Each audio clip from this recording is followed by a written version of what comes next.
Imam Musa ibn Gjafer, paqja qoftë mbi të, jetoi një periudhë të vështirë të Beni Abbasit, siç e jetuan paraardhësit dhe pasardhësit të tjerë të Ehli Bejtit, paqja qoftë mbi të, dhe ndjekësit e tyre, në hijen e terrorizmit, të padrejtësisë, të burgimit e të vrasjeve.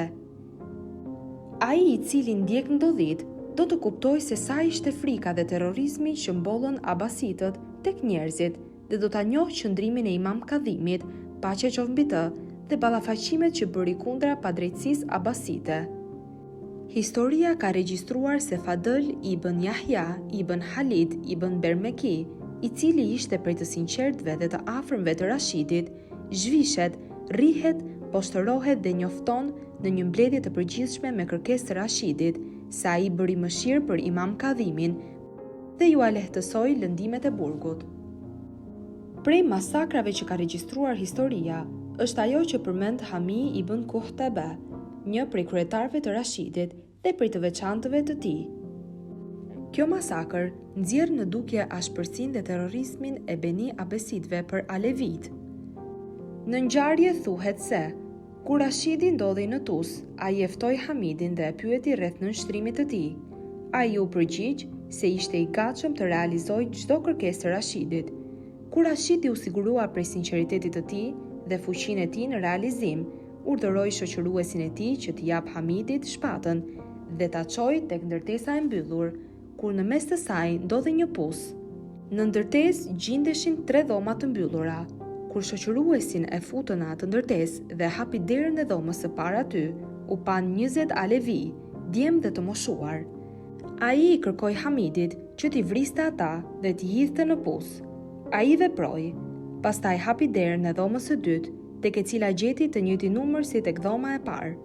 Ai e urdhëroi për vrasjen e tyre dhe Hamidi veproi.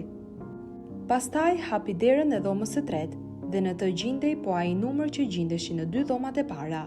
Ai e urdhëroi për vrasjen e tyre.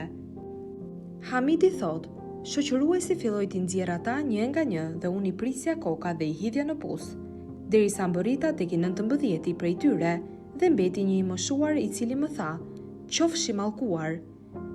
Çfarë shfaqësimi do të gjendet për ty në ditën e gjykimit, kur të dalësh para gjyshit ton, profetit Muhammed, paqja dhe bekimi i Allahut, qoftë mbi të dhe mbi familjen e tij, dhe t'i vrave 60 vet prej fëmijëve të tij, me përjardhje nga Aliu, paqja qoftë mbi të, dhe Fatimeja. Hamidi thot, duart mu drodhën dhe lëkura mu rënqeth. Shoqëruesi më shikoi gjithë natë dhe më kërcënoi. Unë ju afrova atij të moshuarit dhe e vrava, pastaj e hodhën në pus. Kjo ngjarje ishte e fshehtë në dhomat e burgut Abbasit, por Hamid ibn Kahtaba e nxori këtë sekret mbasi hijet e krimit filluan ta ndiqnin dhe ndërgjegja filloi ta torturonte, derisa hoqi dorë prej rahmetit të Zotit. Historianët kanë transmetuar shembuj dhe pamje terroriste që ndodheshin në burgje. Po ashtu mënyra e vrasjes të përzënjes që ju bën Alevive dhe ndjeksave të tyre dhe veçanërisht ashabëve të Imam Kadhimit, paqja qoftë mbi të, dhe nxënësve që mbartin diturinë e tij. Në ato situata dhe gjendje mbytëse politike, jetoi Imam Kadhimi, paqja qoftë mbi të. Ishte e natyrshme që ai të provonte padrejtësitë e Rashidit dhe atë ta ndjeki burgimi dhe torturimi. Në vitin 179 të Hijrit, Rashidi shkoi në Haxh dhe zbriti në Medinë. Ai urdhëroi mëkëmbësin e saj që ta arrestonte Imam Kadhimin, paqja qoftë mbi të, dhe ta dërgonte në Basra tek mëkëmbësit e saj, Isa ibn Gjafer ibn Mansur, ku qëndroi një vit në burg. Pastaj u dërguan në Bagdad dhe u burgos tek Fadl ibn Rabiu dhe qëndroi tek ai një kohë të gjatë.